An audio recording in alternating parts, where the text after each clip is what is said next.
نحمده ونصلي على رسوله الكريم اما بعد فاعوذ بالله من الشيطان الرجيم بسم الله الرحمن الرحيم ولهن مثل الذي عليهن بالمعروف وللرجال عليهن درجة والله عزيز حكيم صدق اللہ العظیم۔ آج میرا موضوع ہے عورت کا مطلب کیا ہے اور عورت کو اللہ تعالیٰ نے کیوں پیدا فرمایا ہے اور عورت کا مقام کیا ہے۔ سب سے پہلے یہ جاننا ہوگا کہ عورت کا مطلب کیا ہے۔ عورت کا مطلب ہے شرم گاہ، یعنی کہ چھپی ہوئی چیز، جس چیز کو چھپا کے رکھا جائے اسی کو عورت کہتے ہیں۔ اس کے بعد یہ جاننا ہوگا کہ عورت کا نام عورت کیوں رکھا گیا ہے۔ کچھ اور بھی رکھا جا سکتا تھا۔ اس کا جواب یہ ہے کہ عورت کو مرد کی پسلی سے پیدا کیا گیا، الٹی پسلی سے پیدا کیا گیا ہے، اس لیے اس کا نام عورت رکھا گیا۔ اس کا مطلب یہ ہے کیونکہ پہلے وہ چیز موجود نہیں تھی۔ اس کا مطلب دوسرا یہ بھی ہے کیونکہ وہ جہاں پہ وہ چیز نظر نہیں آ رہی تھی اس سے پیدا کیا گیا ہے، اس لیے اس کا نام عورت رکھا گیا ہے۔ اور اس کو مرد کی پسلی سے پیدا اس لیے کیا گیا کیونکہ وہ مرد کے ساتھ محبت کرے، کیونکہ وہ ہم جنس کے ساتھ محبت ہو سکتی ہے۔ اگر کہیں اور طریقے سے پیدا کیا جاتا وہ اللہ تعالیٰ کی ذات پیدا کر سکتی ہے، اس میں نہ کوئی کمی بیشی ہے نہ کوئی وہ کمزور ہے۔ اس کا مطلب یہ بالکل نہیں ہے کیونکہ وہ پیدا نہیں کر سکتی، وہ پیدا کر سکتا ہے، اللہ تعالیٰ کی ذات پیدا کر سکتی ہے، لیکن مطلب یہ ہے کیونکہ مرد کی پسلی سے پیدا کرنے کا مطلب یہ ہے کیونکہ ہم جنس کے ساتھ پیار ہو سکتا ہے۔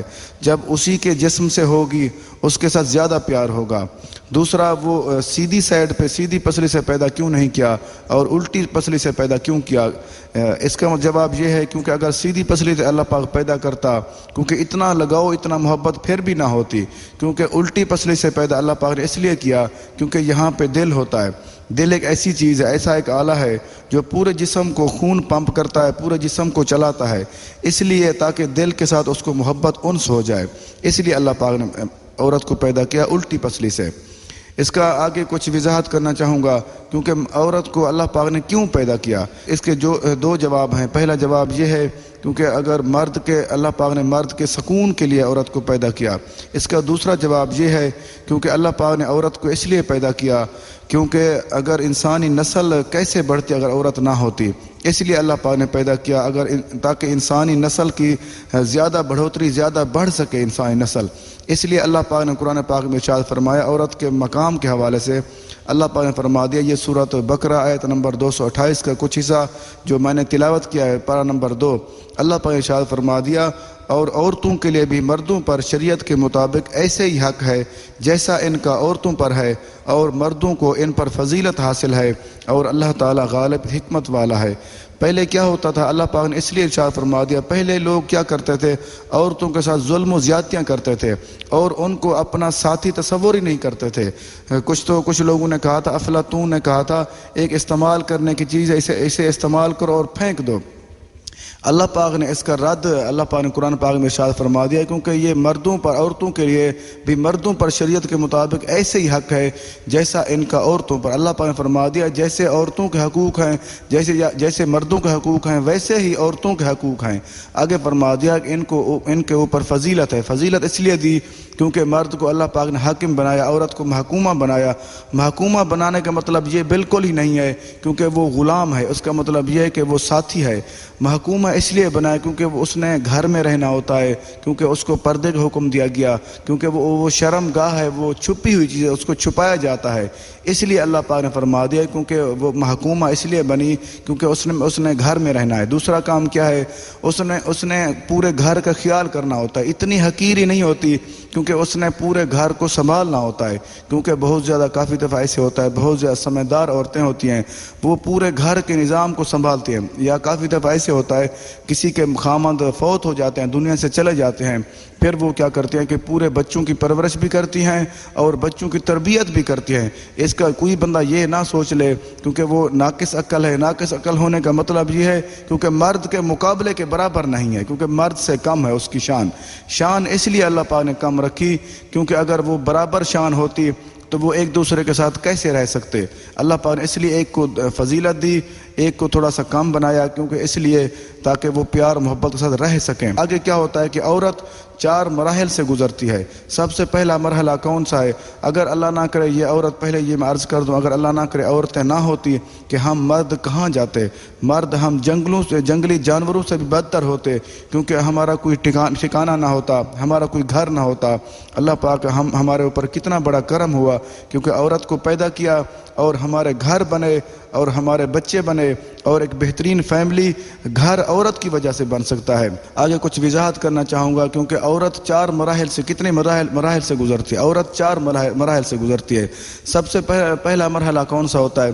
اس کا پہلا مرحلہ ہوتا ہے بچپن کا، اور دوسرا مرحلہ کون سا ہوتا ہے؟ وہ ہوتا ہے جوانی کا، اور تیسرا مرحلہ وہ جو جب بڑھاپے تک پہنچ جاتی ہے وہ بڑھاپے کا مرحلہ ہوتا ہے، اور چوتھا مرحلہ وہ ہوتا ہے، کچھ عورتوں پہ آتا ہے یہ، کچھ پہ نہیں آتا، کچھ وہ مرحلہ کون سا ہے؟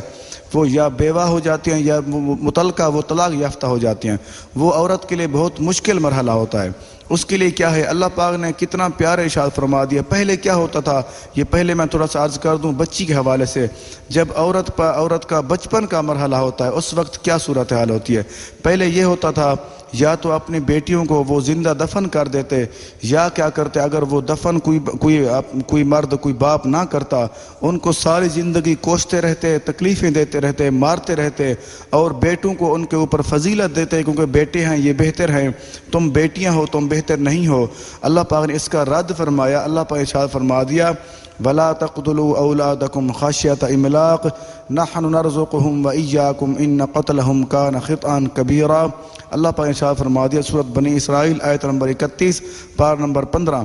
اللہ پاک ارشاد فرما دیا اور غربت کے ڈر سے اپنی اولاد کو قتل نہ کرو، ہم انہیں بھی رزق دیں گے اور تمہیں بھی، بے شک انہیں قتل کرنا بڑا جرم ہے۔ سبحان اللہ، دیکھو اللہ پاک نے کتنا پیارا ارشاد فرما دیا۔ اللہ پاک ارشاد فرما دیا کہ اپنے بچوں کو غربت کے ڈر سے قتل نہ کرو، کیونکہ وہ یہ سوچتے تھے یہ ہمارا رزق کھا جائیں گے، یہ ہم غریب ہو جائیں گے۔ اللہ پاک اس لیے فرما دیا کہ تمہارے رزق نہیں کھائیں گی، کیونکہ ہم بھی ان کو رزق دیں گے۔ اللہ پاک فرما دیا میں ان کو بھی رزق دوں گا اور تمہیں بھی رزق دوں گا۔ دیکھو اس کا مطلب یہ ہے کیونکہ رزق کی ذمہ داری اللہ پاک نے اٹھا رکھی ہے۔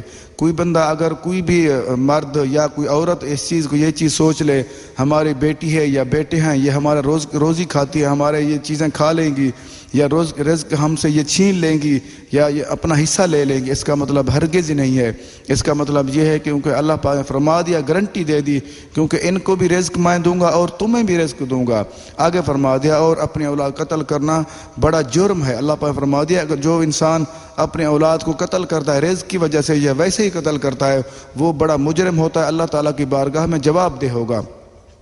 اللہ پاک نے ہمیں کتنا پیارا ارشاد فرما دیا۔ اللہ پاک نے بہت زبردست چیزیں ہمیں سکھا دی، ہم صرف کیا کرتے ہیں، ہم ان چیزوں پہ غور نہیں کرتے۔ آگے کچھ احادیث مبارکہ عرض کرنا چاہوں گا بیٹی کے حوالے سے، کیونکہ پہلا مضمون چل رہا ہے بیٹی کے حوالے سے، جب عورت پہ بچپن کا مرحلہ ہوتا ہے۔ آگے حدیث مبارکہ عرض کرنا چاہوں گا، حضرت عبداللہ بن عباس رضی اللہ عنہ سے روایت ہے کہ حضور پاک صلی اللہ علیہ وسلم نے ارشاد فرمایا جس کی لڑکی ہو اور وہ اسے زندہ دفن نہ کرے اور اس کی توہین نہ کرے اور اپنے بیٹوں کو اس پر ترجیح نہ دے تو اللہ تعالیٰ اسے جنت میں داخل فرمائے گا۔ سبحان اللہ، دیکھو اگر ہم تھوڑا سا غور کر لیں، اگر کسی کے گھر میں ایک ہی بیٹی ہے، اگر وہ اس کی اچھے طریقے سے پرورش کرتا ہے، اس کو پالتا ہے، آگے کیا کرتا ہے، اپنے بیٹوں کو ترجیح نہیں دیتا اس پر، اپنے بیٹوں کو، اپنی بیٹیوں کو برابر حقوق دیتا ہے، ان کی تربیت اچھی کرتا ہے اور ان کی توہین بھی نہیں کرتا، پھر اللہ پاک اس کو کیا صلہ دے گا، کیا اجر دے گا؟ اللہ کے نبی نے فرما دیا کہ اللہ تعالیٰ اس کو جنت میں داخل فرما دے گا۔ یہ ابو داؤد شریف کی حدیث ہے، کتاب الادب باب فی بدل من آل یتیمن، جلد نمبر 4 صفحہ نمبر 435، یہ حدیث نمبر 5146۔ آگے یہ تفسیر صراط الجنان میں بھی ہے، تفسیر سورۃ بنی اسرائیل کی آیت نمبر 31 میں ہے۔ آگے ایک اور حدیث مبارکہ عرض کرنا چاہوں گا، حضرت سیدنا انس رضی اللہ عنہ سے روایت ہے کہ رسول پاک صلی اللہ علیہ وآلہ وسلم نے ارشاد فرمایا جن کی پرورش میں 2 لڑکیاں ہوں، 2 لڑکیاں بالغ ہونے تک رہیں، وہ قیامت کے دن اس طرح آئے گا کہ میں اور وہ پاس ہوں گے، اور آپ صلی اللہ علیہ وسلم ارشاد فرما دیا اپنے دونوں انگلیوں مبارک کو ارشاد فرما دیا، ایسے فرمایا کہ وہ میرے ساتھ ایسے ہوگا۔ سبحان اللہ، دیکھو کتنا بڑا اجر۔ اگر کسی انسان کے پاس 2 لڑکیاں ہیں، اللہ پاک ان کو 2 لڑکیاں دی ہیں اور اس نے بالغ ہونے تک ان کا خیال رکھا اور ان کی پرورش کی، اللہ تعالیٰ ان کو کتنا بڑا اجر دے گا. اجر اتنا ہے کہ امام الانبیاء کے ساتھ ہوگا قیامت والے دن. دیکھو ہمیں اس چیز پہ غور کر لینا چاہیے. اگر کوئی انسان اپنی بچیوں کی بیٹیوں کی اچھی طریقے سے پرورش کرتا ہے، ان کو پالتا ہے پیار محبت سے، ان کو اللہ تعالیٰ اتنا بڑا انعام دے گا، کیونکہ وہ معلم کائنات سرکار دو عالم صلی اللہ علیہ وآلہ وسلم کے ساتھ ہوگا قیامت. آپ نے ایسے فرما دیا کہ ایسے قریب ہوگا، مطلب قریب ہو کر جائے گا جنت میں. یہ مسلم شریف کی حدیث ہے، کتاب البر والصلاۃ والآداب، باب فضل الاحسان اور الی البنات، صفحہ نمبر 1415، حدیث نمبر 2631. یہ تفسیر صراط الجنان میں بھی ہے، تفسیر سورۃ بنی اسرائیل کی آیت نمبر 31 میں. آگے ایک اور حدیث مبارک عرض کرنا چاہوں گا کہ سرکار دو عالم صلی اللہ علیہ وآلہ وسلم نے ارشاد فرمایا، جس کی ایک بیٹی ہو وہ اسے اچھی طرح ادب سکھائے اور اچھی غذا کھلائے، اور اللہ تعالیٰ نے اسے جو نعمتیں عطا فرمائی ہیں ان میں سے بیٹی کو بھی دے، اور وہ قیامت کے دن دوزخ کے دائیں بائیں آڑ بن کر، یعنی کہ اپنے پرورش کرنے والوں کو جنت کی طرف لے جائے گے. سبحان اللہ. دیکھو کتنا بڑا اجر. اگر کسی انسان نے اپنی کسی انسان کو اللہ پاک نے کسی مرد کو بیٹی دی ہے، اور اس نے اس کی اچھی پرورش کی اور اس کو ادب سکھایا اور اچھی غذائیں اچھی خوراک کھلائی، اس کو کتنا بڑا اجر ملے. اللہ تعالیٰ اسے جنت، اسے نعمتیں عطا فرمائیں. اللہ تعالیٰ نے اس کو جو نعمتیں عطا فرمائی ہیں ان میں سے، کیونکہ دیکھو ہم نے کسی کو خود سے نہیں کھلانا ہوتا، اللہ پاک کی دی ہوئی نعمتوں سے ہم کھلاتے ہیں، پھر بھی ہم کہتے ہیں کہ ہم ان کو دے رہے ہیں. ایسا بالکل نہیں ہے، کیونکہ جو نعمتیں اللہ پاک نے دی ہم ان میں سے بانٹ رہے ہیں. اللہ پاک اس کو کیا اجر دے گا کہ جب وہ ہم قیامت والے دن، جب وہ اللہ نہ کرے کسی کو دوزخ کی آگ آئے گی کسی کے قریب، وہ بیٹی کیا کرے گی؟ وہ آگ کے سامنے آ جائے گی. دیکھو ہم تھوڑا سا غور کر لیں، اگر جس بیٹی کی ہم پرورش کرتے ہیں پیار محبت سے، ان کو ادب سکھاتے ہیں، جو اللہ پاک کی دی ہوئی نعمتیں اس کو کھلاتے ہیں، اچھی غذائیں کھلاتے ہیں، اللہ پاک اجر کتنا دے گا. کیونکہ جب وہ قیامت والے دن دوزخ کی آگ آئے گی، وہ بیٹی آگے آ جائے گی. سبحان اللہ. دیکھو کتنا بڑا اجر، کتنا بڑا مقام. اگر صرف جو بندہ پیار محبت سے اپنی بیٹی کی پرورش کرے گا، اللہ تعالیٰ اس کو کتنا بڑا اجر دے گا. یہ الکامل فی ضعفاء الرجال المعجم الکبیر میں بھی ہے، حدیث نمبر 1447. آگے احیاء العلوم شریف میں بھی ہے، جلد نمبر 2، صفحہ نمبر 290. دیکھو ہمیں تھوڑا سا غور کر لینا چاہیے اس بات پہ. اگر ہم ان چیزوں پہ ہم غور کریں گے تو کتنا بڑا اجر ملے گا ہمیں. ہم کیا کرتے ہیں؟ صرف غور نہیں کرتے. اور پہلے بیٹی کی اہمیت کا اندازہ لگایا ہے. اسلام کے آنے سے پہلے بیٹیوں کو زندہ دفن کر، ویسے میں پہلے عرض کر چکا ہوں، زندہ دفن کر دیتے، اور اگر وہ رہ جاتی ان کو ساری زندگی کوستے رہتے، ان کو تکلیفیں دیتے، نہ اچھی غذا کھلاتے، نہ ان کی کوئی عزت اہمیت ہوتی بیٹوں کے حوالے سے. آگے بیوی کے حقوق کے بارے میں عرض کرنا چاہوں گا. اللہ پاک نے کیا ارشاد فرمایا؟ جب عورت کو جوان ہو جاتی ہے پھر اس کے حقوق آ جاتے ہیں اس کے مرد کے ذمہ. وہ کیا صورتحال ہے؟ اللہ پاک نے قرآن پاک ارشاد فرما دیا، یا ایھا الذین آمنوا لا یحل لکم ان ترثوا النساء کرہا ولا تعضلوہن لتذہبوا ببعض ما آتیتموہن الا ان یأتین بفاحشۃ مبینہ وعاشروہن بالمعروف فَإِن كَرِهْتُمُوهُنَّ فَعَسَىٰ أَن تَكْرَهُوا شَيْئًا وَيَجْعَلَ اللَّهُ فِيهِ خَيْرًا كَثِيرًا. یہ سورۃ النساء آیت نمبر 19، پارہ نمبر 4. اللہ پاک نے ارشاد فرما دیا، اے ایمان والو، تمہارے حلال نہیں کہ تم زبردستی عورتوں کے وارث بن جاؤ، اور عورتوں کو اس نیت سے روکو نہیں کہ جو مہر تم نے انہیں دیا تھا اس میں سے کچھ لے سکو، سوائے اس صورت میں کہ وہ کھلی بے حیائی کا ارتکاب کریں، وہ کھلی بے حیائی کریں اور ان کے ساتھ اچھے طریقے سے گزر بسر کرو. پھر اگر تمہیں وہ ناپسند ہوں تو ہو سکتا ہے کہ کوئی چیز تمہیں ناپسند ہو، اللہ تعالیٰ اس میں بہت بھلائی رکھ دے. سبحان اللہ. دیکھو اللہ پاک نے کتنا پیارا ارشاد فرما دیا. بیوی کے بارے میں عرض کرنا چاہوں گا. پہلے صورتحال یہ ہوتی تھی، پہلے تو اپنی بیٹیوں کو دفن کر دیتے، اگر کوئی بیٹی بچ جاتی، رہ جاتی، وہ بڑی ہو جاتی، وہ تکلیف اٹھا کر بڑی ہوتی، پھر وہ لوگ کیا کرتے؟ اگر جو نکاح کے حوالے سے کرتے، ایک تو اتنا بڑا ظلم تھا، ایک ہی لڑکی سے 10 لوگ نکاح کرتے، اس کو وہ اپنی قبضے میں رکھتے اور ان کے ساتھ سلوک کیا کرتے؟ ان کو غلام بھی نہیں، اچھا بھی نہیں، انسان بھی نہیں سمجھتے تھے، اس کے ساتھ ہر وقت ظلم کرتے. جس کا دل چاہتا وہ ظلم کرنا شروع کر دیتا، جس کا دل نہ چاہتا وہ نہ کرتا، جس کا دل چاہتا وہ ظلم کرتا، اور جتنے زیادہ تکلیفیں دیتی اللہ پاک نے اس لیے واضح فرما دیا کیونکہ ان کو تکلیفیں نہ دو. اللہ پاک نے واضح فرما دیا کہ جو لوگ پہلے تم پر حق نہیں ہے کہ تم اپنے عورتوں کے زبردستی وارث بن جاؤ، کیونکہ پہلے لوگ کیا کرتے تھے کہ زبردستی ان کو اپنا غلام بنا لیتے۔ اللہ پاک نے اس لیے واضح فرما دیا کہ اے ایمان والو تمہارے لیے حلال نہیں، مطلب حرام ہے ان کے اوپر ظلم کرنا۔ آگے فرما دیا کہ تم زبردستی عورتوں کے وارث بن جاؤ، کیونکہ وہ پہلے لوگ ان کے زبردستی ان کو اپنا غلام بنا لیتے اور اپنے جیسے چاہتے ان کے ساتھ ظلم کرتے۔ آگے فرما دیا کہ ان کے ساتھ اچھے طریقے سے گزر بسر کرو، بلکہ ان کے ساتھ پیار محبت سے گزارا کرو، اچھے طریقے سے مراد یہ ہے کیونکہ ان کا خیال رکھو، ان کے کھانے کا خیال رکھو، ان کے پہننے کا خیال رکھو، ان کے جذبات کا خیال رکھو، ان کی باتیں سنو اور پیار محبت سے ان کو سناؤ، کیونکہ ایک دوسرے کے ساتھ دوست بن کے رہو۔ اس لیے اللہ پاک فرما دیا۔ آگے فرما دیا اگر وہ کھلی بے حیائی کریں پھر ان کو روکو، ان کو تکلیف نہ دو۔ آگے ایک اور وضاحت فرما دی، اگر وہ تمہیں پسند نہ ہوں تو تم ان کے ساتھ پھر بھی اللہ پاک بھلائی رکھ دے گا۔ اس کا مطلب یہ ہے کیونکہ کافی چیزیں ایسی ہوتی ہیں، عورتوں کی عادات کچھ پسند نہیں ہوتی مردوں کو، ان کو کیا کرنا چاہیے، ان کو وہ دیکھنا چاہیے جو ان کو پسند ہے، ان پہ غور کر لینا چاہیے۔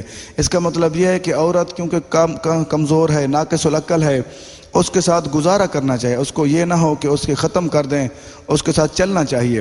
آگے کچھ احادیث مبارکہ عرض کرنا چاہوں گا عورتوں کے معاملے میں۔ حضرت سیدنا ابو ہریرہ رضی اللہ عنہ سے روایت ہے کہ سرکار دو عالم صلی اللہ علیہ وآلہ وسلم نے ارشاد فرمایا، میں تمہیں عورتوں کے بارے میں بھلائی کرنے کی وصیت کرتا ہوں، تم میری اس وصیت کو قبول کرو، کیونکہ وہ پسلی سے پیدا کی گئی ہے اور پسلیوں میں سے زیادہ ٹیڑھی اوپر والی ہے، اگر تو اسے سیدھا کرنے چلو تو توڑ دے گا اور اگر ویسے ہی رہنے دے تو ٹیڑھی باقی رہے گی۔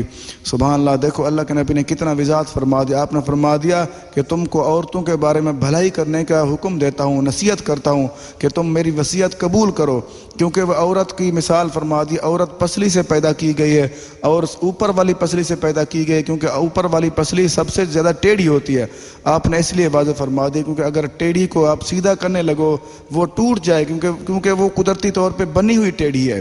اگر کوئی چیز قدرتی طور پہ ٹیڑھی ہو، اس کو سیدھا کرنے کی بندہ کوشش کرے تو وہ ٹوٹ جائے گی۔ اس لیے فرما دیا کیونکہ اگر سیدھے کرنے کی کوشش کرو گے تو وہ ٹوٹ جائے گی، سیدھا نہ کرو، اس کے ساتھ ویسے ہی گزارا کرو، جو چیزیں اچھی ہیں ان پہ غور کر کے گزارا کرو۔ یہ بخاری شریف کی حدیث ہے، کتاب النکاح حدیث نمبر 5185۔ یہ تفسیر صراط الجنان میں بھی ہے، سورۃ النساء کی آیت نمبر 34 میں۔ آگے ایک اور حدیث مبارکہ عرض کرنا چاہوں گا۔ حضرت سیدنا انس رضی اللہ عنہ سے روایت ہے کہ رسول پاک صلی اللہ علیہ وآلہ وسلم نے ارشاد فرمایا، جب کوئی شخص شادی کر لیتا ہے تو اس کا آدھا ایمان کامل ہو گیا اور آدھا باقی میں اللہ تعالیٰ سے ڈرے۔ سبحان اللہ، دیکھو اس کا مطلب یہ ہے کہ عورت کا مقام اتنا زیادہ ہے، اگر مرد کی زندگی میں عورت نہیں آئی تو اس کا ایمان بھی مکمل نہیں ہوا۔ آپ نے واضح فرما دیا کہ جس شخص نے شادی کر لی، نکاح کر لیا، اس کا آدھا ایمان کامل ہو گیا۔ سبحان اللہ، اس کا مطلب یہ بھی بنتا ہے اگر اللہ تعالیٰ عورت کو پیدا نہ فرماتا، کیونکہ مرد بھی مکمل نہیں تھا، آدھا تھا، اس لیے فرما دیا کہ آدھا ایمان کامل ہو گیا اور باقی آدھے کے لیے اللہ تعالیٰ سے ڈرے اور تقوی اختیار کرے۔ یہ الترغیب و ترہیب کتاب میں بھی ہے، صفحہ نمبر 42 جلد نمبر 3، اور تحفہ شادی خانہ آبادی کتاب میں بھی ہے، صفحہ نمبر 9۔ آگے ایک اور حدیث مبارک عرض کرنا چاہوں گا۔ حضرت سیدنا ابو ہریرہ رضی اللہ عنہ سے روایت ہے کہ سرکار دو عالم صلی اللہ علیہ وآلہ وسلم نے ارشاد فرمایا، جب کسی کے پاس 2 بیویاں ہوں پھر ان میں عدل و انصاف نہ کرے تو وہ قیامت کے دن اس طرح آئے گا کہ اس کی ایک کروٹ ٹیڑھی ہوگی۔ اللہ اکبر، دیکھو اتنے زیادہ حقوق ہیں عورت کے۔ اگر کوئی مرد 2 شادیاں کرتا ہے یا 3 کرتا ہے یا 4 کرتا ہے، اگر ان میں عدل و انصاف نہیں کرتا، جس کے ساتھ بھی عدل و انصاف نہیں کرتا، پھر کیا ہوگا، اس کی ایک سائیڈ ٹیڑھی ہوگی، ایک سائیڈ فالج زدہ ہوگی قیامت والے دن، کیونکہ وہ نشانی ہوگی، کیونکہ وہ سامنے نظر آ رہا ہوگا، کیونکہ اس نے اور اپنی بیویوں کے ساتھ انصاف نہیں کیا۔ مردوں کو چاہیے تمام کو، جو بھی مرد اگر دوسری شادی کرنا چاہے اس نیت سے نہ کرے کیونکہ وہ پہلے والی کو رہنے دے، اگر کرنا چاہے انصاف کر سکے تو پھر دوسری کرے، اگر انصاف نہیں کر سکتا تو پھر بالکل نہ کرے، کیونکہ عورتوں کا حقوق ہیں، حقوق جو انسان نہیں ادا کر سکتا مرد، اسے چاہے کہ وہ دوسری شادی بھی نہ کرے۔ اگر حقوق ادا کر سکتا ہے پھر اسے کرنی چاہیے، کر سکتا ہے کر لے، وہ اگر نہیں کرے گا تو اس کو عذاب یہ ملے گا اس کی ایک سائڈ، بلکہ یہ تو قیامت والا دن ہوگا، دنیا میں بھی اس کے عذاب لازمی مل جاتے ہیں، کیونکہ دنیا مکافات عمل ہے، جو انسان بھی کسی کو تکلیف دیتا ہے اس کو لازمی دنیا میں بھی سزا لازمی ملتی ہے۔ یہ ترمذی شریف کی حدیث ہے، اور مشکات الشریف میں بھی ہے صفحہ نمبر 279، اور عورت کا مقام کتاب میں بھی ہے صفحہ نمبر 69۔ آگے کچھ شوہر پر حقوق جو اللہ پاک نے حقوق دیے ہیں وہ کیا ہیں۔ پہلے کیا کرتا تھا، پہلے وہ ان سے مزدوریاں کرواتے اور ان کو تکلیفیں دیتے۔ اسلام نے کتنا پیارا درس دیا، اسلام نے بہت زیادہ اچھی چیزیں سکھائی، جو چیزیں پہلے لوگوں کو نہیں پتہ تھی، بلکہ ان کے خلاف جو کرتے تھے اسلام نے بہت زیادہ حقوق سکھائے۔ عورت کے کیا حقوق ہیں مرد کے حوالے سے؟ سب سے پہلا حقوق یہ ہے کیونکہ مرد اپنی بیوی کو خرچہ دے، جو اس کی ضرورت ہیں وہ پوری کرے، اور دوسرا کیا ہے اس کو رہائش دے، مکان اچھا بنا کے دے جس میں وہ اچھے طریقے سے رہ سکے، کیونکہ وہ عورت کا کام ہے پردے میں رہنا، گھر میں رہنا، اگر مکان ہی اچھا نہیں ہوگا تو وہ کیسے رہے گی۔ اور تیسرا حقوق کون سا؟ اچھے طریقے سے اس کے ساتھ گزارا کرے، کیونکہ وہ بہترین طریقے سے پیار محبت سے رہنے کی کوشش کرے۔ اور چوتھا کون سا ہے؟ نیک باتوں، شرم و حیا اور پردے کی تعلیم دیتا رہے، اگر اس میں کچھ کمی بیشیاں ہیں اس کو تعلیم دیتا رہے، اس کو چیزیں سکھاتا رہے، اور کیا کرے، ان کی خلاف ورزی کرنے پر سختی سے منع کرے۔ اگر کوئی عورت غلط کام کرتی ہے یا کوئی عورت توجہ نہیں دیتی، اپنے خاوند کا خیال نہیں کرتی یا بچوں کی تربیت نہیں کرتی اچھے طریقے سے، پھر اس کو سختی سے منع کرتا رہے، بار بار کہتا رہے، پھر ضرور وہ مان لے گی۔ اور چھٹا کیا ہے؟ جب تک شریعت منع نہ کرے ہر جائز بات میں اس کا ساتھ دے، جس چیز کا شریعت منع نہ کرے اور وہ چیزیں ان کا ساتھ دے اس کا، اور اس کی باتیں سنے، اس کی باتیں مانے۔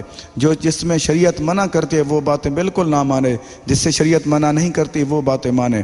آگے کیا کرے؟ ساتواں، اس کی طرف سے پہنچنے والی تکلیف پر صبر کرے، کیونکہ یہ عورت کا حق نہیں ہے، ویسے کبھی کبھی ہو جاتا ہے عورت سے، کیونکہ وہ اس انسان میں خطا ہو جاتی ہے، اس کو بھی برداشت کر لے، اس کو ڈانٹنا شروع نہ کر دے، اس کو مارنا نہ شروع کر دے، اس کی تکلیف کو برداشت کرے اور بعد میں اس کو یہ چیز سمجھا دے، تو کیونکہ بیوی کا یہ حقوق تو نہیں ہے۔ جب عورت بوڑھی ہو جاتی ہے اس کے اوپر کیا حقوق ہیں؟ اللہ پاک نے ارشاد فرما دیا، وَوَصَّيْنَا الْإِنسَانَ بِوَالِدَيْهِ حَمَلَتْهُ أُمُّهُ وَهْنًا عَلَى وَهْنٍ وَفِصَالُهُ فِي عَامَيْنِ أَنِ اشْكُرْ لِي وَلِوَالِدَيْكَ إِلَيَّ الْمَصِيرُ۔ یہ سورۃ لقمان آیت نمبر 14 پارہ نمبر 21۔ اللہ پاک نے ارشاد فرما دیا، اور ہم نے آدمی کو اس کے ماں باپ کے بارے میں تاکید فرمائی، اس کی ماں نے اسے پیٹ میں رکھا، کمزوری پر کمزوری برداشت کرتی ہوئی، اور اس کا دودھ چھوٹنا 2 برس میں ہے کہ یہ حق مان میرا اور اپنے ماں باپ کا، اور آخر مجھ ہی تک آنا ہے۔ دیکھو اللہ پاک نے کتنا پیارا ارشاد فرما دیا۔ اللہ پاک فرما دیا کہ تمہیں تاکید کرتا ہوں کہ اپنی ماں کا خیال رکھ، کیونکہ آپ نے وضاحت فرما دی کہ ماں کیا کرتی ہے۔ ماں کا خیال اس لیے رکھ کیونکہ اس نے تجھے پیٹ میں رکھا اور کمزوری تکلیف پر تکلیف برداشت کی۔ آگے فرما دیا کہ والدین کا بھی شکریہ ادا کر اور میرا بھی شکریہ ادا کر، کیونکہ تو نے میری طرف ہی آنا ہے، میرے پاس آنا ہے۔ ہمیں اس چیز پہ غور کر لینا چاہیے، کیونکہ ماں کے حقوق کتنے زیادہ ہیں، اس لیے زیادہ ہیں کیونکہ وہ اپنے بچے کو پیٹ میں اٹھائے رکھتی ہے اور تکلیف کمزوری پہ کمزوری برداشت کرتی ہے، اور درد و تکلیف برداشت کرتی ہے، کیونکہ اتنی زیادہ تکلیف ہوتی ہے۔ اگر کسی عورت سے پوچھا جائے وہ کہتی ہے اتنی مجھے تکلیف ہوتی ہے کہ میرے سامنے میری موت جیسے نظر آ رہی ہے، جیسے میں مرنے والی ہوں، ایسی صورتحال بن جاتی ہے۔ تھوڑا سا ہم اس چیز پہ غور کر لیں، جو اپنی ماں کا خیال نہیں رکھتے یا ان کو تکلیف دیتے ہیں ان کو یہ اس چیز پہ غور کر لینا چاہیے۔ آگے کچھ احادیث مبارکہ عرض کرنا چاہوں گا۔ ماں کے حوالے سے حضرت سیدنا ابو ہریرہ رضی اللہ عنہ سے روایت ہے کہ ایک شخص نے عرض کی کہ یا رسول اللہ صلی اللہ علیہ وسلم، سب سے زیادہ احسان کا مستحق کون ہے؟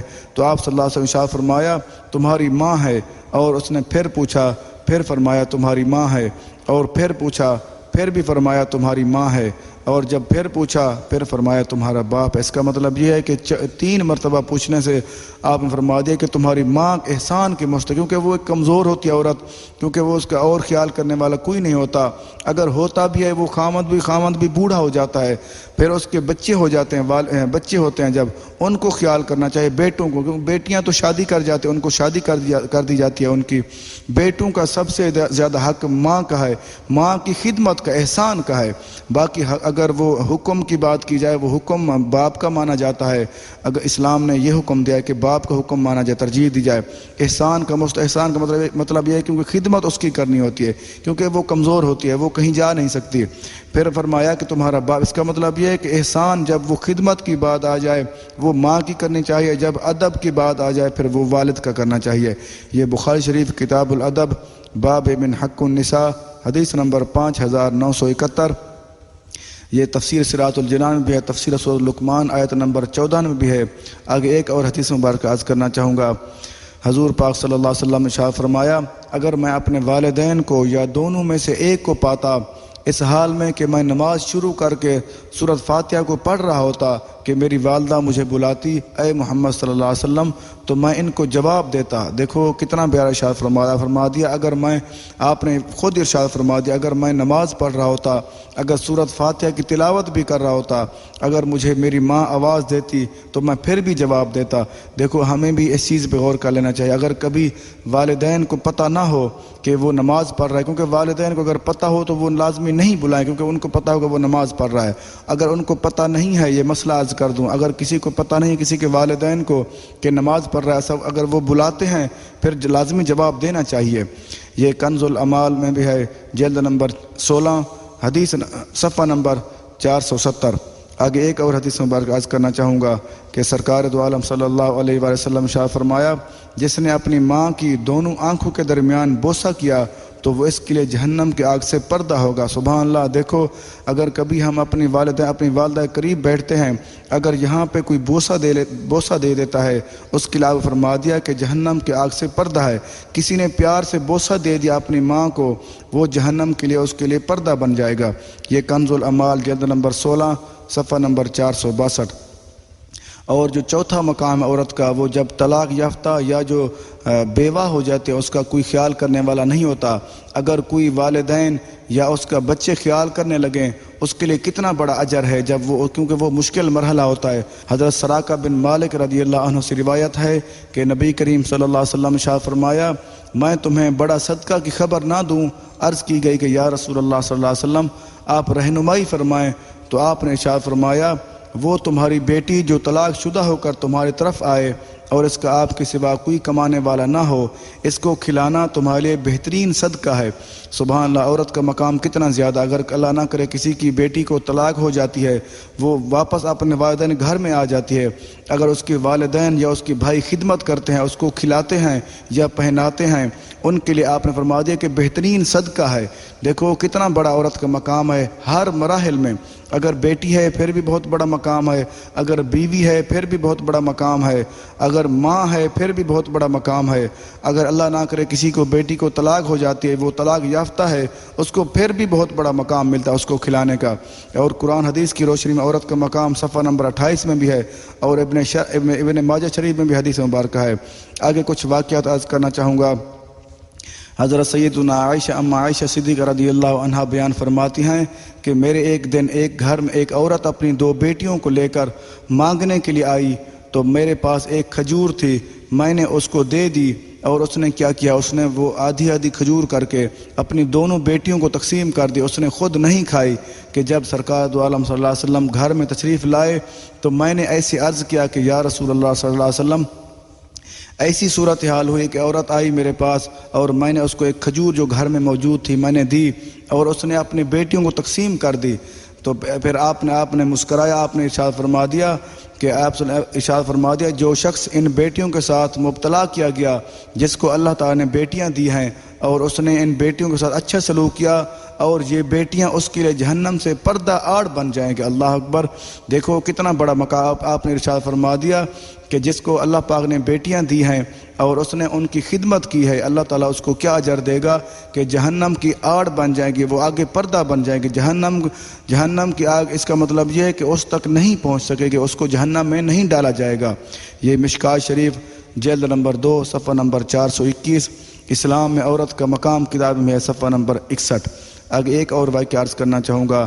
ایک دن سرکار دو عالم صلی اللہ علیہ وآلہ وسلم نے اپنے صحابہ سے ارشاد فرما دیا، اے میرے صحابہ کرام رضی اللہ عنہم، تم میں سے بہتر وہ ہے جو اپنی عورتوں سے بہتر ہے، اور میں اپنی ازواج کے ساتھ تم سب سے بہتر سلوک کرنے والا ہوں۔ سبحان اللہ، دیکھو عورت کا مقام کتنا ارشاد فرما دیا کہ تم میں سے بہتر وہ ہے۔ آپ نے واضح وضاحت فرما دی کہ تم میں سے بہتر وہ ہے جو اپنی عورتوں اپنی بیویوں کے ساتھ بہتر ہے۔ میں تم سب سے اپنی ازواج اپنی بیویوں کے ساتھ سب سے بہتر سلوک کرنے والا ہوں۔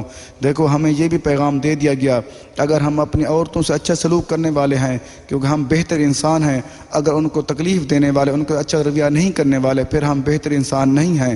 یہ ابن ماجہ شریف کی حدیث ہے، کتاب النکاح، باب حسن معاشرت النساء، حدیث نمبر 1977۔ یہ مکاشفۃ القلوب میں بھی ہے، صفحہ نمبر 605۔ آگے ایک اور واقعہ عرض کرنا چاہوں گا۔ حضرت سیدنا ام سلمہ رضی اللہ عنہ بیان فرماتی ہیں کہ جب رسول پاک صلی اللہ علیہ وسلم نے مجھ سے نکاح فرمایا تھا تو مجھے فرمایا کہ اگر تم چاہو کہ میں تمہارے ساتھ ایک ہفتہ رہوں تو دوسری ازواج کے پاس بھی ایک ہفتہ رہوں گا، کیونکہ اگر میں تمہارے پاس 7 دن رہوں گا تو 7 دن دوسری ازواج کے پاس بھی رہوں گا۔ دیکھو اس چیز کا ہمیں درس دیا، اگر کسی انسان کی، کسی مرد کی 2 شادیاں ہیں یا 2 سے زیادہ شادیاں ہیں، ان کو برابر ٹائم دے۔ اگر مثال کے طور پہ ایک کو 1 رات دیتا ہے، دوسری کو بھی 1 رات دے، اور کسی کو 2 راتیں دیتا ہے، دوسری کو بھی 2 راتیں دے۔ اگر جتنے راتیں، اس کا مطلب یہ ہے کہ مختصر، اگر جتنے راتیں ایک کے ساتھ رہے گا دوسری کے ساتھ بھی اتنا راتیں رہنی ہوگی لازمی۔ یہ صحیح مسلم شریف کی حدیث ہے، جلد نمبر 1 صفحہ نمبر 472، اور عورت کا مقام کتاب میں صفحہ نمبر 70۔ آگے ایک اور حدیث مبارک عرض کرنا چاہوں گا۔ حضرت اسماء بنت ابو بکر رضی اللہ عنہا سے روایت ہے کہ وہ فرماتے ہیں کہ حضور پاک صلی اللہ علیہ وسلم کے عہد مبارک آپ کی ظاہری موجودگی میں میرے پاس میری ماں آئی جو وہ مسلمان نہیں ہوئی تھی، تو میں نبی کریم صلی اللہ علیہ وسلم سے پوچھا، عرض کی کہ یا رسول اللہ صلی اللہ علیہ وسلم، کیا میں اسے اپنی ماں کے ساتھ صلہ رحمی کر سکتی ہوں؟ تو آپ نے ارشاد فرما دیا کہ تم صلہ رحمی کرو، اس کی خدمت کرو، کیونکہ اگر وہ کافرہ بھی کیوں نہیں، اس کی پھر بھی خدمت کرو، کیونکہ وہ تمہاری ماں ہے۔ اس چیز پہ ہمیں غور کر لینا چاہیے۔ اگر کسی نہ اللہ نہ کرے کسی کی ماں یا باپ مسلمان نہ ہوں، پھر بھی ان کی خدمت کرنے کا حکم ہے، اگر ماں کی خاص کر خدمت لازمی کرنی چاہیے۔ یہ بخاری شریف کی حدیث ہے، جلد نمبر 2 صفحہ نمبر 884، عورت کا مقام کتاب میں صفحہ نمبر 20۔ آگے ایک اور واقعہ عرض کرنا چاہوں گا کہ جب غزوہ حنین کی جنگ ہوئی تو جنگ ہونے کے بعد قیدیوں کو قید کیا گیا۔ ان میں سے ایک عورت تھی جس کا نام شیمہ سعدیہ تھا، وہ قید میں تھی۔ کسی صحابی رضی اللہ عنہ سے اس عورت نے ذکر کیا کہ تمہارے نبی کریم صلی اللہ علیہ وسلم کی میں رضائی بہن ہوں۔ یہ سن کر لوگوں نے اسے حضور پاک صلی اللہ علیہ وسلم کی بارگاہ میں لے آئے تو شیمہ سعدیہ نے عرض کی کہ اے محمد صلی اللہ علیہ وسلم، میں آپ کی رضائی بہن ہوں۔ تو نبی کریم صلی اللہ علیہ وسلم نے فرمایا کہ تم اس بات پر کوئی نشانی یا ثبوت رکھتی ہو؟ چنانچہ اس نے ثبوت پیش کیا تو آپ صلی اللہ علیہ وسلم نے ارشاد فرما دیا، اور وہ ثبوت وہ قبول فرمایا، اور اپنی چادر مبارک، کملی والی چادر مبارک کو بچھا دیا، اور اسی چادر مبارک کے اوپر بٹھا دیا اپنی بہن کو، اور اس پر بٹھایا، اور آپ نے اپنی آنکھوں مبارک سے آنسو نکل آئے، کیونکہ آپ کو وہ بات یاد آ گئی، کیونکہ وہ آپ کا خیال کرتی تھی، آپ کے ساتھ کھیلتی تھی، اس لیے آپ کو وہ دکھ ہوا، کیونکہ وہ قید ہو کر آئی ہوئی تھی۔ اس کا مطلب یہ ہے کیونکہ اگر رضائی بہن بھی ہو، اس کا بھی کتنا زیادہ حقوق، کتنا زیادہ خیال رکھنا چاہیے۔ ہمیں امام الانبیاء نبی کریم صلی اللہ علیہ وسلم نے عمل کر کے دکھا دیا، کیونکہ کیسے خیال کرنا ہے اپنی بہنوں کا یا کسی عورت کا، کیسے خیال کرنا ہے۔ آگے وہ مشہور واقعہ ہے، کیونکہ وہ حاتم طائی کی بیٹی جب آئی، کیونکہ وہ کافر کی بیٹی تھی، آپ نے پھر بھی اپنی چادر مبارک بچھا دی، اس کے کملی مبارک کی چادر مبارک پہ بٹھایا، کیونکہ اتنا پیارا پیغام دیا، کیونکہ عورت کا مقام اتنا زیادہ ہے۔ اور آپ نے عرض کی آپ نے فرما دیا کہ اگر تم رہنا چاہتی ہو تو تمہیں اجازت ہے، تم ہمارے ساتھ رہو، اگر تم جانا چاہتی ہو تمہیں اجازت ہے، تم جا سکتی ہو۔ پھر اس نے دوسری سو اختیار کی، اس نے جانے کو ترجیح دی، پھر آپ نے اس کو انعام و اکرام دے کر رخصت کر دیا۔ دیکھو آپ نے اپنی رضائی بہن کا کتنا خیال رکھا، ہمیں اس چیز پہ غور کر لینا چاہیے۔ یہ عورت کا مقام کتاب میں بھی ہے، صفحہ نمبر 40۔ آگے کچھ اولیاء کے قول عرض کرنا چاہوں گا کہ حضرت بشر حافی رحمۃ اللہ علیہ فرماتے ہیں کہ جو کوئی شخص اپنی والدہ سے اس وجہ سے قریب ہو کہ اس کی بات سنے تو وہ اس سے افضل ہے جو اللہ تعالیٰ کے راستے میں اپنی تلوار لے کر جہاد کرنے کے لیے تلوار چلاتا ہے۔ اللہ اکبر۔ دیکھو ہمیں اس چیز پہ غور کر لینا چاہیے۔ وہ فرماتے ہیں اگر جو شخص اپنی والدہ کی بات سننے کے لیے اس کے قریب ہو محبت سے، اور دوسرا شخص وہ ہے جو تلوار لے کر جہاد کے لیے جاتا ہے، اس کو آپ وہ فرماتے ہیں کہ اس کو زیادہ اجر ہے جو اپنی والدہ کی بات سننے کے لیے قریب ہوتا ہے۔ بوڑھی اگر والدہ اس کے قریب ہوتا ہے بات سننے کے لیے محبت سے تاکہ اس کو تکلیف نہ ہو، وہ فرماتے ہیں اس کا زیادہ اجر ہے جو تلوار لے کر جہاد کے لیے جاتا ہے۔ یہ الزواجر جلد نمبر 2 صفحہ نمبر 71، یہ عورت کا مقام کتاب میں ہے صفحہ نمبر 7۔ آگے علامہ اقبال کا شعر عرض کرنے لگا ہوں، کتنا ارشاد فرما دیا، کتنا پیارا ارشاد فرما دیا عورت کے مقام کے حوالے سے۔ وہ فرماتے ہیں وجود زن سے ہے تصویر کائنات میں رنگ۔ وہ فرماتے ہیں کہ انسان کے عورت کے وجود سے یہ کائنات کی خوبصورتی ہے، یہ اسی وجود کی وجہ سے خوبصورتی ہے۔ کائنات میں رنگ، یہ جو خوشبوئیں نظر آتی ہیں یہ عورت کے تصویر کی عورت کی وجہ سے، اتنی خوبصورتی عورت کی وجہ سے ہے۔ اسی کے ساز سے ہے زندگی کا سوز دروں۔ وہ فرماتے ہیں کہ اسی کے ہونے سے کہ زندگی جو سوز، جو درد ہے، جو پیار محبت ہے، یہ اسی عورت کی وجہ سے ہے۔ آگے فرماتے ہیں شرف میں بڑھ کے سریا سے مشت خاک اس کی۔ وہ فرماتے ہیں کہ ویسے ظاہری تو یہ مٹی سے پیدا کی گئی لیکن اس کی خوبصورتی اتنا زیادہ ہے، جیسے آسمانوں پہ ستاروں کو جھرمٹ ہوتا ہے، وہ سارے ستاروں پہ وہ الگ نظر آتا ہے، بڑا خوبصورت ہوتا ہے۔ اس لیے وہ فرماتے ہیں جیسے مٹی سے پیدا کی گئی ہے لیکن خوبصورتی اتنا ہے جیسے آسمانوں پہ وہ سریا ہوتی ہے، جھرمٹ ہوتا ہے، اتنا خوبصورت ہے۔ آگے فرماتے ہیں کہ ہر شرف ہے اسی درج کا در مقوم۔ وہ فرماتے ہیں جتنے لوگوں کو مقام ملا اور عزت ملی اور مرتبے ملے اسی عورت کی وجہ سے مرتبے ملے ہیں۔ آگے فرماتے ہیں مقال مات فلاطون نہ لکھ سکی لیکن۔ وہ فرماتے ہیں کہ افلاطون نے جو کتاب لکھی ہے مقال مات فلاطون، اس میں وہ تعریف نہیں لکھ سکا لیکن اس کو یہ خیال نہیں آیا۔ وہ آگے فرماتے ہیں اسی شعلے سے ٹوٹا شرار افلاطون۔ وہ فرماتے ہیں کہ افلاطون بھی اسی سے پیدا کیا گیا ہے، پیدا ہوا ہے۔ اس کو یہ خیال نہیں آیا، اس نے یہ چیز نہیں سوچا، اس کو یہ قلم یہ چیز نہیں لکھ سکی اس کی تعریف، کیونکہ اس نے اگر سوچتا، کیونکہ میں بھی تو عورت سے پیدا کیا گیا ہوں، اگر وہ اپنی کتاب میں یہ چیز لکھتا، تعریف کرتا، وہ فرماتے اس نے وہ نہیں لکھ سکا کیونکہ اس نے اس چیز پہ غور بھی نہیں کیا۔ آگے کچھ عورتوں کے سوال ہیں وہ عرض کرنا چاہوں گا۔ وہ پہلا سوال یہ کرتی ہیں عورت کو پردے کا حکم کیوں دیا گیا؟ ان کا جواب یہ ہے کہ عورت کا مطلب بھی شرم گاہ، یعنی کہ چھپی ہوئی چیز۔ اگر کسی چیز کو کوئی معیار دیا جائے اس کو اس معیار تک نہ رکھا جائے اس کا وہ معیار نہیں ظاہر ہو سکتا، کیونکہ اللہ پاک نے اس کو چھپا ہوا بنایا، اس لیے پردے حکم دیا۔ دوسرا اس کا جواب یہ ہے کیونکہ جو مقدس، جو پیاری چیز، اچھی چیز ہوتی ہے اس کو پردے میں لپیٹا جاتا ہے۔ مثال دینا چاہوں قرآن پاک کی، قرآن پاک مقدس پیاری کتاب، اسی کو لپیٹا جائے، اس کے اوپر غلاف ڈالا جاتا ہے۔ دوسری کتابوں پہ غلاف نہیں ڈالے جاتے کیونکہ وہ ایک مقدس کتاب ہے، اس لیے اس کو غلاف ڈالا جاتا ہے۔ اس لیے عورت بھی ایک اہم چیز ہے اور اللہ پاک بہت زیادہ پیاری چیز ہے، وہ بہت زیادہ مقام رکھتی ہے، اس لیے اس کو حکم دیا کیونکہ وہ پردے میں رہے تاکہ وہ گندی نظریں، کسی کی گندی نظریں بھی اس کے اوپر نہ پڑیں۔ اور دوسرا سوال یہ کرتے ہیں عورت کو مرد کا غلام کیوں بنایا گیا؟ اس کا مطلب یہ نہیں ہے کیونکہ وہ ہرگز غلام ہے، وہ صرف گھر میں رہنے والی ہے، وہ خدمت ضرور کرتے لیکن مرد بھی تو خدمت کرتا ہے۔ وہ غلام اس لیے بنائے کیونکہ اس کے معیار کے مطابق نہیں ہے۔ اور آگے دوسرا سوال یہ کرتی ہیں عورت کو ناقص العقل کیوں بنایا؟ اس کا سادہ سا جواب یہ ہے اگر عورت بھی کامل عقل ہوتی پھر ان کے ساتھ ان کی برابری کیسے ہو سکتی؟ برابری نہیں ہو سکتی تھی، یہ بھی اللہ تعالیٰ کی حکمت ہے، اس کو تھوڑا کم بنایا۔ ناقص العقل مطلب یہ نہیں کہ اس کو کسی چیز کا پتہ نہیں چلتا، وہ ہر چیز کا پتہ بھی چلتا ہے لیکن مرد کے مقابلے، مرد کے برابر نہیں ہے کیونکہ وہ مرد سے کم ہے۔ اس لیے ہے کیونکہ اگر وہ برابر ہوتی تو وہ مقام نظام نہیں چل سکتا تھا۔ آگے چوتھا سوال یہ کرتے ہیں کہ عورت کو طلاق کی اجازت کیوں نہیں دی گئی؟ اس کا جواب یہ ہے کیونکہ اگر عورت کو طلاق کی اجازت ہوتی، کیونکہ عورت جلد غصے میں آ جاتی ہے، جلد جذبات میں آ جاتی ہے، وہ ہر وقت ہی طلاق دے دیتی، کیونکہ مرد اگر طلاق دیتا ہے کبھی بھی وہ ضرورت کے تحت طلاق دیتا ہے، نہیں تو مرد ایسے طلاق نہیں دیتا، وہ سوچ سمجھ کے طلاق دیتا ہے۔ جو سمجھدار مرد ہیں، کچھ مرد ایسے بھی ہیں جو عورتوں کے جیسے عقل رکھتے ہیں کیونکہ وہ اپنے جذبات پہ زیادہ کنٹرول نہیں کر سکتے، وہ ساری باتیں کر دیتے ہیں۔ آگے پانچواں سوال کیا کرتے ہیں عورت کو بچے کیوں پالنے پڑتے ہیں؟ اس کا جواب یہ ہے کیونکہ وہ کفالت تو سب کی مرد کرتا ہے، کیونکہ عورت کو حقوق بھی زیادہ دیا گا، اگر بچے پالتی ہے اس کا خیال بھی زیادہ رکھنے کا حکم ہے بچوں کو۔ اگر وہ کیونکہ وہ سب کو تو ویسے مرد ہی پالتا ہے، عورت صرف خیال کرتے کیونکہ وہ گھر میں رہنا ہوتا ہے اس نے، اس لیے بچوں کا خیال کرتی ہے، باقی پالتا مرد ہے ان کو۔ اللہ تعالیٰ سے دعا ہے کہ اللہ تعالیٰ ہم سب کو عورتوں کے مقام سمجھنے اور اس پہ عمل کرنے کی توفیق عطا فرمائے، آمین۔ اللہ حافظ۔